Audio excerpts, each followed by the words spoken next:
इयत्ता 10वीच्या मराठी माध्यमाच्या गणित भाग 2 मधील सराव संच 1.2 मधील आपण 9वे गणित घेत आहोत. तर हे गणित थोडेसे इतर गणितांच्या पेक्षा थोडे वेगळे आहे आणि महत्त्वाचे आहे. पहा ते कसं. त्रिकोण ABC मध्ये म्हणजे या त्रिकोण ABC मध्ये रेख BD हा कोन ABC चा दुभाजक आहे. दुभाजक आहे म्हणजे तो या ABC कोनाचे दोन समान भागात विभाजन करतो. जर AB बरोबर x, AB ची किंमत x आहे, BC x अधिक 5, AD x वजा 2 आणि DC आहे x अधिक 2, तर x ची किंमत आपल्याला काढायची आहे. तर कशी काढायची पहा आता. तर अशा प्रकारचं कोणतंही गणित सोडवताना आपण दिलेली माहिती व्यवस्थित पाहिजे असते आणि त्याच माहितीचा वापर करायचा असतो. मग ती गोष्ट सर्वात महत्त्वाची आहे की जी दिलेली माहिती आहे ती काय आहे पहा.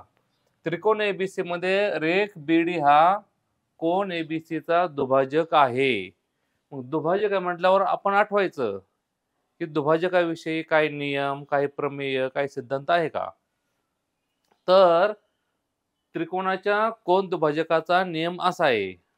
मग ते आपण लिहायचं की त्रिकोण ABC मध्ये रेख BD हा कोन ABC चा दुभाजक आहे. म्हणून त्रिकोणाच्या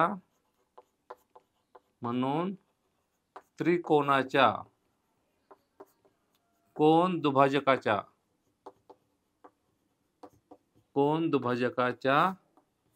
प्रमेयानुसार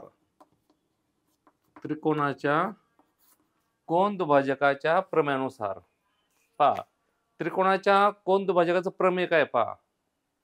हा जो कोन दुभाजक असतो ना तो ज्या कोनाचे विभाजन करतो त्या दोन बाजूंचं गुणोत्तर म्हणजे त्रिकोणाचा कोन दुभाजक हा ज्या दोन बाजूंचे विभाजन करतो, ज्या कोनाचे विभाजन करतो त्या बाजूंचे गुणोत्तर आणि तो दुभाजक ज्या बाजूला छेदतो त्या बाजूचे झालेले दोन तुकडे यांचे गुणोत्तर समान असते.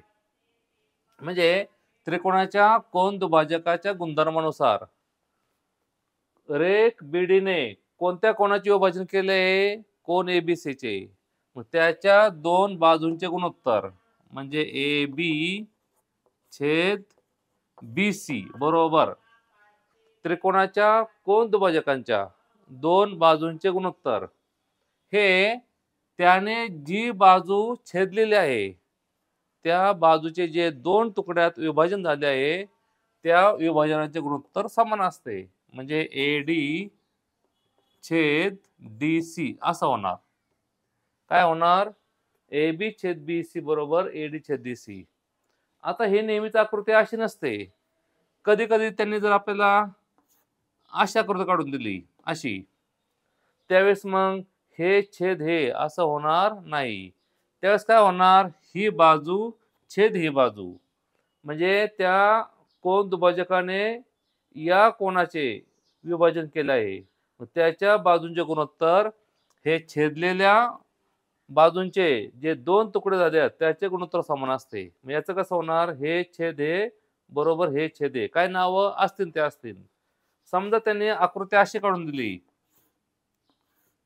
अशी आकृती काढली समजा ABCD अशी दिली आणि हा कोन दुभाजक आहे.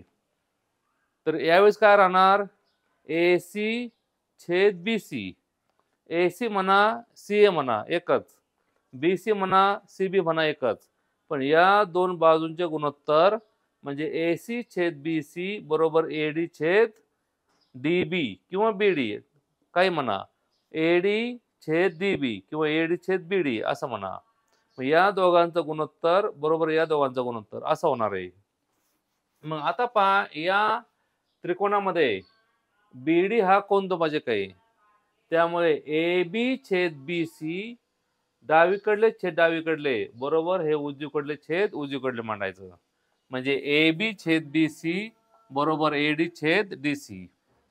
आता एकदा एवढं मांडलं की पुढची क्रिया नेहमीचीच असते. मग आता एकदा पहिली स्टेप आपण नियमाने मांडली की पुढच्या गोष्टी या पुढचे जे गणिताचे नियम आहेत त्याने करायच्या. म्हणून कसं आता करायचं, त्यांच्या किमती भरायच्या. एक्स ची किंमत काय आहे, एक्स छेद बीसी, बीसी किती आहे, एक्स अधिक 5 बरोबर एडी किती आहे, एक्स वजा 2 छेद डीसी किती आहे, एक्स अधिक 2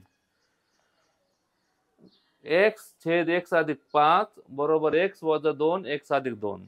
म्हणजे आपण त्यांच्या किमती भरल्या. त्यापुढे काय करायचं आता, त्यापुढे गणितातला सर्वात महत्वाचा नियम कोणता, की दोन अपूर्णांकाच्या मध्ये बरोबर चिन्ह असेल तर, दोन अपूर्णांकाच्या मध्ये बरोबर चिन्ह असेल तर त्यांचा तिरकस गुणाकार समान असतो. म्हणजे असं ए छेद बी बरोबर सी छेद डी असेल तर नियम काय आहे, दोन अपूर्णांकाच्या मध्ये बरोबर चिन्ह असेल तर त्यांचा तिरकस गुणाकार समान असतो. म्हणजे या दोघांचा गुणाकार ए गुणिले डी बरोबर या दोघांचा गुणाकार सी गुणिले बी असं असतं. तिरकस गुणाकार समान असतो कधी, दोन अपूर्णांकाच्या मध्ये बरोबर चिन्ह असेल तर. परंतु दोघांच्या मध्ये जर अधिक किंवा वजा चिन्ह असेल तर मात्र असं करायचं नाही. त्यावेळेस नियम काय आहे, तिरकस गुणाकार अंशस्थानी मांडायचा. तिरकस गुणाकार म्हणजे असा एडी अधिक वजा काय असेल ते बीसी छेदांचा गुणाकार छेदस्थानी मांडायचा. असं मांडायचं. एडी अधिक वजा काय असेल ते मांडायचं, बीसी छेद बीडी असं मांडायचं. त्यावेळेस चिन्ह बरोबरच मांडायचं नाही, ते स्टार्टला मांडावं लागेल. येथे आधी मध्ये कुठं मांडायचं नाही.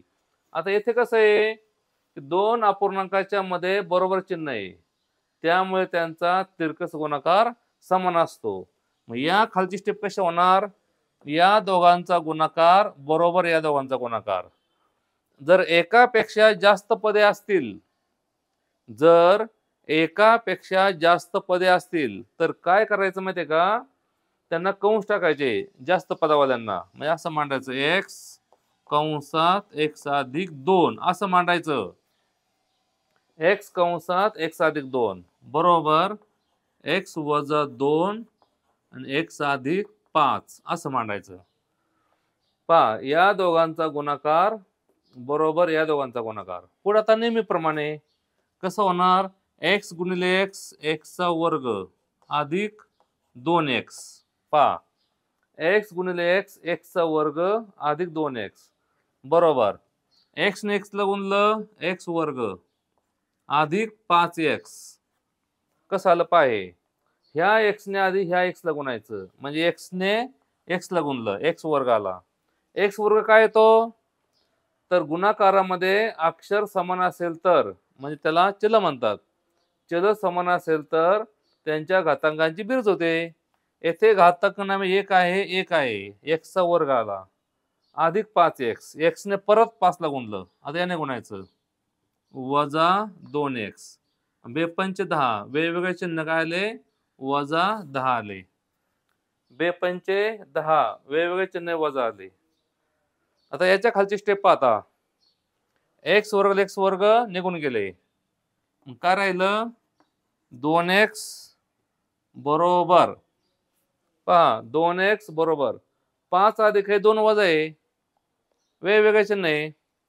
5 अधिक आहे 2 वजा आहेत, वेगवेगळे चिन्ह आहे. वजा बाकी होणार चिन्ह मोठ्याचं अधिक 3x वजा 10. म्हणून पाहिजे एक्स वर्गला एक्स वर्ग निघून गेले, 2 अधिक एक्स आहे तसे राहिले, अधिक 5 आहे 2 वजा आहे, 5 मधून 2 गेले 3 राहिले अधिक आले आणि वजा 10 आहे तसे आले. आता जो हा अधिक 3x आहे डावीकडे गेला कसा होणार, वजा होणार, म्हणजे असा होणार 2x वजा 3x बरोबर वजा 10. म्हणून हा अधिक आहे वजा आहे, वेगवेगळे चिन्ह आहे, वजा बाकी चिन्ह मोठ्याचं, वजा x बरोबर वजा 10, वजा x बरोबर 10. मग आपल्याला x ची किंमत काढायची, वजा नको आहे.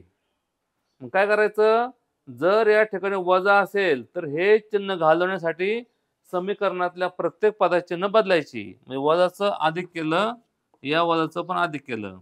समजा 10 अधिक असते तर वजा झाले असते, वजा असलं अधिक केलं, चिन्ह बदली केली, x ची किंमत काय 10 आली. तर शेवट काय पाहिजे, x ची किंमत. पहा हे लय महत्वाचं आहे. आपलं असं वाटतं की x ची किंमत 10 आली म्हणजे गणित संपलं, पण नीट पाहायचं असतं गणितामध्ये काय विचारलंय का. आता या गणितामध्ये त्यांनी एवढंच विचारलंय की x ची किंमत काढा, x ची किंमत 10 आली, मग हे तर संपलेलं आहे. मग उत्तर काय आलं बघा बरे, उत्तर x बरोबर 10.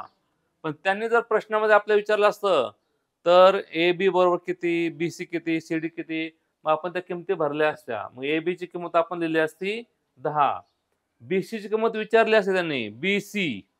जर बी सी विचारला असता आपण दिलं असतं बी सी बरोबर x अधिक 5, x म्हणजे 5 आहे, 10 आहे, 10 अधिक 5 15 आले.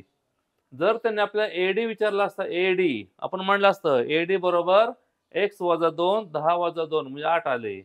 जर डीसी विचारला असता तर आपण लिहिलं असतं डीसी बरोबर x अधिक 2 बरोबर 10 अधिक 2 बरोबर 12. जर त्यांनी असा प्रश्न वाढवला असता आणि म्हटले असते तर त्रिकोणाच्या प्रत्येक बाजूची लांबी काढा, मग प्रत्येक बाजूची लांबी आपण काढली असती, ए बी ची किंमत लिहिली असती 10, बी सी आली असती 10 आणि 5 15, ए सी पूर्ण एसी, पूर्ण एसी म्हणजे या दोघांची पण लांबी होणार.